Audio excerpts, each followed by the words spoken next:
எல்லோருக்கும் இனிய காலை வணக்கம். இன்று ஒரு சிந்தனை என்கின்ற இந்த யூடியூப் சேனலின் வழியே இறையருளால் நாம் தினந்தோறும் சந்தித்துக் கொள்வதும் RMS அஸ்ட்ரோ அகாடமியின் வழியே ஜோதிடத்தை சிந்தித்துக் கொள்வதும் மற்றற்ற மகிழ்ச்சியை தருகிறது.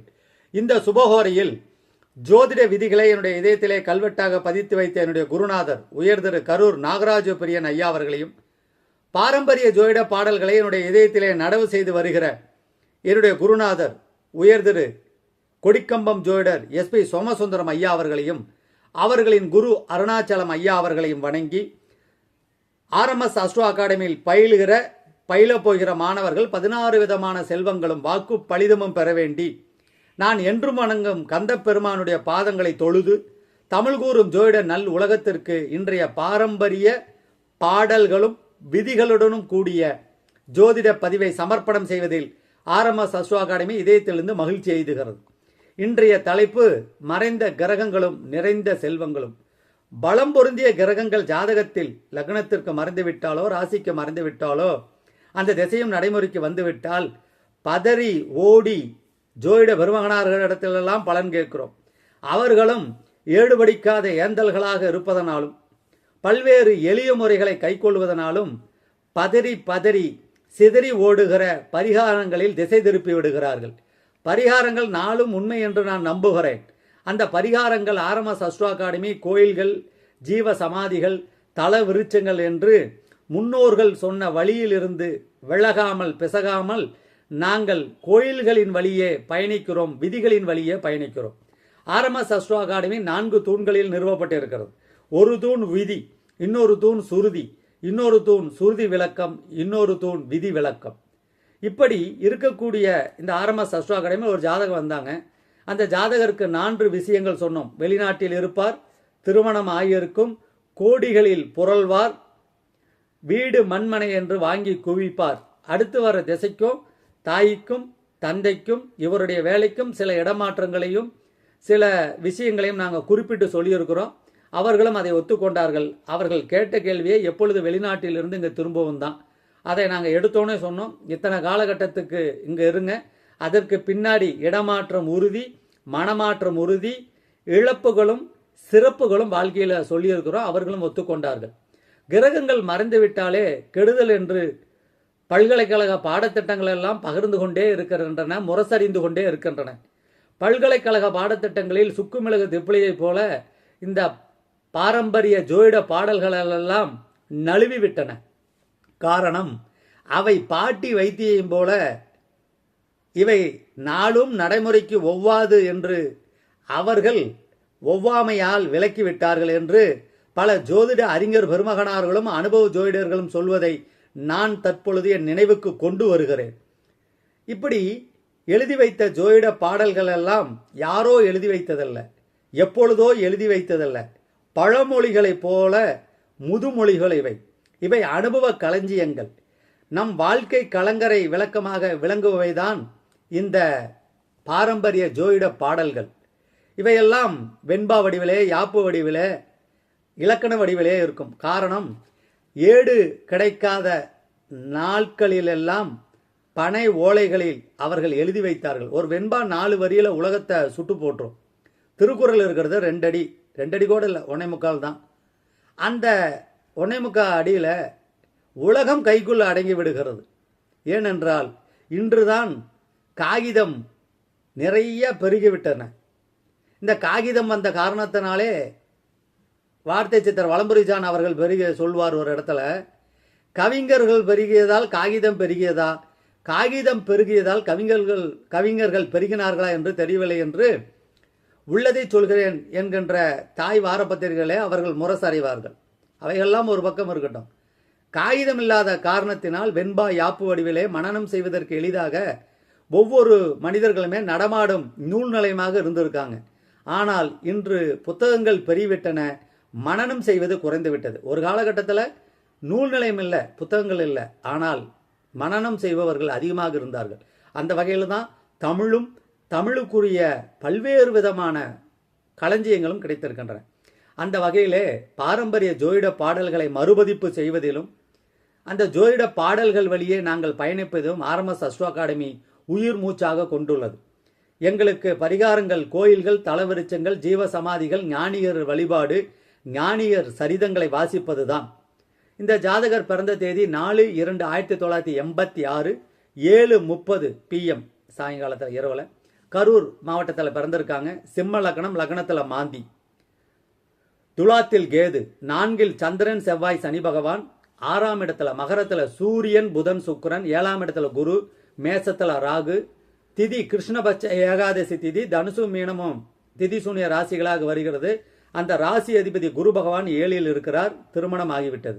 புதன் தசை 8 வருஷம் 5 மாதம் இருக்கிறப்ப பிறந்திருக்காங்க. தற்பொழுது சூரிய தசை சனி புத்தி நடந்து கொண்டு இருக்கிறது. இந்த ஜாதகத்துக்கு நவாம்சம் கடகலக்கணம், லக்னத்தில் சூரியன் ராகு, புதன் சுக்கிரன் சிம்மத்தில், செவ்வாய் கன்னியில், குரு துலாத்தில், சனி பகவான் விருச்சகத்தில், மகரத்தில் கேது பகவான், சந்திரன் கும்பத்தில், மாந்தி ரிஷபத்தில் இருக்காங்க. இப்போ நடப்பது சூரிய திசையில் சனி புத்தி. இந்த ஜாதகத்தில் சுக்கிர பகவான் அஸ்தங்கம் அவிட்ட நட்சத்திரத்தில் இருக்காங்க. புதன் பகவான் அஸ்தங்கம் அவிட்ட நட்சத்திரத்தில் இருக்காங்க. குரு பகவான் அஸ்தங்கம் அவிட்ட நட்சத்திரத்தில் இருக்கிறாங்க. சனி பகவான் அனுச நட்சத்திரத்தில் இருக்காங்க. செவ்வாய் பகவான் அனுச நட்சத்திரத்தில் இருக்காங்க. அப்போ இந்த ஜாதகத்தில் லக்னாதிபதி 6இல் மறைகிறார். சூரியன் 6ல் மறைகிறாங்க. 2ஆம் அதிபதி 11ஆம் அதிபதி புதன் அஸ்தங்கம் பெற்று 6இல் மறைகிறார். 3ம் 10க்குரிய சுக்கிர பகவான் அஸ்தங்கம் பெற்று அவிட்ட நட்சத்திரத்தில் இருக்காங்க. அவரும் 6இல் மறைகிறார். அப்போ 2ஆம் அதிபதி, 11ஆம் அதிபதி, 10ஆம் அதிபதி எல்லாம் மறைகிறாங்க. 2, 10, 11 வலிமை வாய்ந்த கோள்கள் எல்லாம் 6ல் மறைஞ்சிருச்சு. இவர் எப்படி வெளிநாடு சென்று இருப்பார் என்றால், முதலில் லக்னாதிபதி 6இல் மறைவது குற்றமல்ல. அருள் ஜென்ம லக்னாதிபதி பாவனாய் வியமாறற்று மறுவில் ஜாதக அலங்கார பாடல்.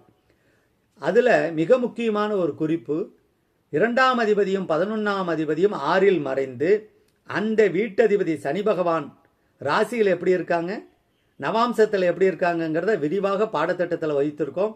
RMS அஸ்ட்ரோ அகாடமி மாணவர்கள் கவனிக்க வேண்டும். இந்த ஜாதகத்திற்கு மட்டும் ஒரு 16 பாடல் பொருந்தி வருது. ஒரு 16 விதிகள் 16 பாடல். நேரம் கருதி சில விதிகளை சொல்கிறோம். திதி சூனிய ராசி அதிபதி 7இல் இருந்தாலும் அவர் அவிட்ட செவ்வாயினுடன் தொடர்பு பெறுகிறார். இப்படி இருக்கக்கூடிய இந்த ஜாதகத்தில் நேராக பாடலுக்கு போயிடுவோம். ஜாதக அலங்கார பாடல் 495. கண்டுமொழி 6-8 கருது 3 11 கண்டுமொழி 6-8 கருது 3 11 மிண்டர் இருந்து லக்னத்தை பாராதிருக்கின் மிக செல்வம் கொண்டு வாழ்தற்கு அனுசாரி குளவி இந்நால்வரும் நீசம் அண்டி இருக்க நீசர்மனை அணுகில் தனவான் ஆவானே. கண்டுமொழி 6-8 6, 8, 3, 11 மிண்டர் இருந்து, மிண்டர்னா பாவர்கள், 3, 6, 8, 11 மிண்டர் இருந்து லக்னத்தை பாராதிருக்கின் மிக செல்வம் கொண்டு வாழ்தற்கு அனுசாரி குளவி இந்நால்வரும் நீசம் அண்டியிருக்க நீசர் மனை அணுகில். நீசருடன் இருந்தாலும் நீசர் மனை இருந்தாலும். இப்போ இந்த ஜாதகத்துக்கு பாருங்க, 3ஆம் அதிபதி சுக்கிரன் 6இல் இருக்கிறார். அந்த வீட்டதிபதி சனி பகவான் நீசருடன் சந்திர பகவானுடன் இருக்கிறார். 6ஆம் அதிபதி நீசருடன் இருக்கிறார். 8ஆம் அதிபதி குரு பகவான் நின்ற வீட்டதிபதி சனி பகவான் நீசர் மனையில். 11ஆம் அதிபதி புதன் பகவான் நின்ற வீட்டதிபதி நீசர் மனையில். பாருங்க இந்த பாடல் எப்படி பொருந்தி வருது பாருங்க. கண்டுமொழி 6-8 கருது 3 12 மிண்டர் இருந்து லக்னத்தை பாராதிருக்கின் மிக செல்வம் கொண்டு வாழ்தற்கு அனுசாரி குளவி இந்நால்வரும் நீசம் அண்டியிருக்க நீசர் மனை அணுகில். நீசர் அண்டியிருக்க நீசர் மனைன்னு 2 அர்த்தம் இருக்கு. அப்போ ஒரு ஜாதகத்தில் 3, 6, 8, 11ஆம் அதிபதிகள் லக்னத்தை பார்க்கக்கூடாது. கண்டுமொழி 6-8 கருது 3 12 மிண்டர் இருந்து இந்த இடங்கள்ல பாவர்கள் இருந்து அவர்கள் லக்னத்தை பாராவிடில். பாருங்க, லக்னத்தை யாருமே பார்க்கல. சூரியன் புதன் சுக்கிரன் பார்க்கவே இல்லை. 3, 6, 8 இங்க எல்லாம் 6ஆம் இடத்துல இருக்கு. அப்போ லக்னத்தோட லக்னாதிபதியும் அங்க போய் மறையிறார். பாருங்க, அதுதான் ஒரு விசேஷம். அந்த லக்னாதிபதி அங்க இருந்தாலும் சனி பகவான் வலிமை பெறுவதனால் இந்த பாடல் அப்படியே பொருந்தி வருது. அப்ப 6ஆம் இடத்தில் இருந்தாலும் 3, 6, 8, 11 இருந்தாலும் அவர்கள் லக்னத்தை பாராவிடில், எப்படி பாருங்க, அவ்வளவு அருமையா பாடல் பொருந்தி வருது இல்லைங்களா? சரி, இவர் ஏன் வெளிநாடு சென்றார்? நவீன ஜோதிட சிந்தாமணி பாடல் 50. நீர் நிறை கடகம் தன்னில் நின்றபின் மகரம் தன்னில் சீர்வர கிரகம் நிற்க ஜெகத்தினில் உதித்தோரெல்லாம். நீர் நிறை கடகம் தன்னில் நின்ற பின் மகரம் தன்னில் சீர்வர கிரகம் நிற்க ஜெகத்தினில் உதித்தோரெல்லாம். ஊர்விட்டு கடல் கடந்தே உருபொருள் ஈட்டி வாழும் பேர் பெரு குடிகள் என்றால் பிசைகளை பலனும் தானே. அப்போ இவருக்கு மகரத்தில் நின்ற சுக்கர திசையில் ராகு புத்தியில வெளிநாடு செல்றாங்க, ராகுல.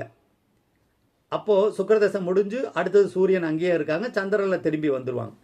அப்ப மீனம், கடகம், மகரம் இந்த இடத்தில் ஒரு கிரகம் இருந்து வீடு கொடுத்து வரும் சாரநாதரும் பலம் பெற்று விட்டால் அவர்கள் கடகடந்து போவாங்க, கடல் கடந்து போயிடுவாங்க. அப்ப சுக்கிரன் யார் நட்சத்திரம்? அவிட்டம்.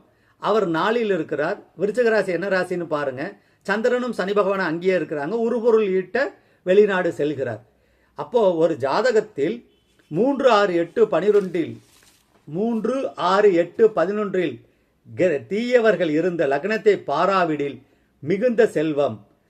அவர்கள் நீசருடனோ அல்லது நீசர் மனை சார்ந்தோ இருந்தால் இன்னமும் செல்வம் பெறும். அவங்க எங்க இருக்கிறாங்க? இந்த சூரியனும் புதனும் சுக்கிரனும் நின்ற வீடு 6வது வீடு. அவர்கள் நின்ற இடம் குரு நீசமாகிற இடம். அவர்கள் நின்ற வீட்டு அதிபதியும் நீசருடன் சந்திரனுடன் சேர்ந்திருக்கிறார். எனவே ஜோதிட சுருதிகளின்படி பாடல்கள் படி ஜாதக கட்டங்கள் அமைந்து திசாபுத்தியும் நடைமுறைக்கு வந்துவிட்டால், கோச்சாரமும் கை கொடுத்து விட்டால், திசாபுத்தி என்ன சொல்கிறதோ அது நடந்தே தீரும். பாடல் என்ன சொல்லுதோ அது நடந்தே தீரும் என்ற என்னுடைய குருநாதர் வாக்குக்கு மேலும் ஒரு மணிமகடமாக இந்த ஜாதகம் இருக்கிறது என்று சொல்லி இன்றைய ஜாதக பதிவை RMS அஸ்ட்ரோ அகாடமி மாணவர் திருக்கரங்களிலும் எங்களுடைய குருநாதர் திருவடிகளிலும் சமர்ப்பணம் செய்வோம். எனவே இந்த 3, 6, 8, 11 எந்த இடமாக வருது, எந்த கிரகம் நீசம் பெறுகிறது என்பதையும் உற்று நோக்கினால், திசாபுத்தியை ஒட்டி பலன் சொன்னால் ஜோதிடத்தில் வெற்றி கொடி நாட்டலாம் என்பதற்கு என்னுடைய குருநாதர் வாக்குகள் சான்றாக இருக்கிறது. மூலாதாரம் குறிப்பிடுகிற மூல நூல் குறிப்பிடுகிற ஆதாரம் நமக்கு சான்றாக இருக்கிறது என்று சொல்லி இன்றைய பதிவை நிறைவு செய்கிறேன். நன்றி.